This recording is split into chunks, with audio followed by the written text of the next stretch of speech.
عليكم ورحمة الله وبركاته. صباح الخير لو حد معانا في هذا الجزء من العالم، ومساء الخير لو انتوا في مصر. الساعة دلوقتي 5:15 الصبح، وانا رايحة الشغل ان شاء الله، وبتسحر في العربية حتى ما لحقتش اصلي الفجر، لان الفجر كمان نص ساعة. ف كل سنة وانتم طيبين، رمضان كريم. غريب قوي ان الواحد يتسحر في العربية الصبح بدري كده، مش فاهماها يعني، بس اعتبرها فطار يعني. الفيديو ده عايزه اتكلم فيه في كذا نقطه، واحاول اتكلم فيه بهدوء اكتر، عل وعسى بعض اللاجئين اللي عندنا في مصر يفهموا احنا ايه مشكلتنا. ولو اني متاكده ان ده مش هيحصل، يعني هما ما عندهمش غير شتيمه وبيجروا، ودي حاجه كويسه. هقول لكم ليه كويسه. هحط لكم صوره لسه جايه لي من شويه، يعني صحيت الصبح لقيتها فقلت حلوه اطلعه مسرح. يعني الاخ ده مستغرب قوي من موقفي وبيدعي عليا بقى، والمفروض ان انا اكش واخاف وبتاع. ما يعرفش ان ربنا سبحانه وتعالى عالم بالنوايا، ما عندوش فكره، ما خدتلوش دي.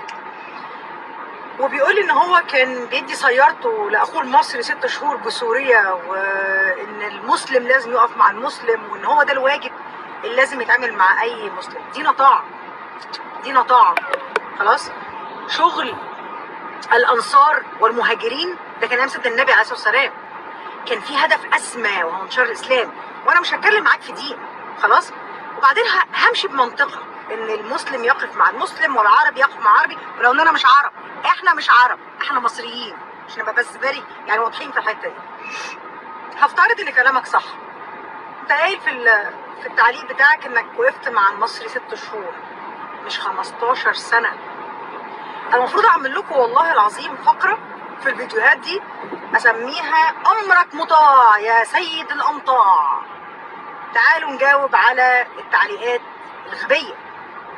فحضرتك لما تتكلم في 6 شهور على راسي، احترمك جدا، وده اللي حصل. بس احنا بقى ما عملناش 6 شهور، احنا احترمناكوا 15 سنه، واديناك حقوق المصري ما بياخدهاش. وانتوا اللي قلتوا، كنت تقول ايه؟ المصري بيخرج يقف في لجنه، لو سوري يتقال له عدي ربنا معاك وربنا يرجع لكم ارضكم.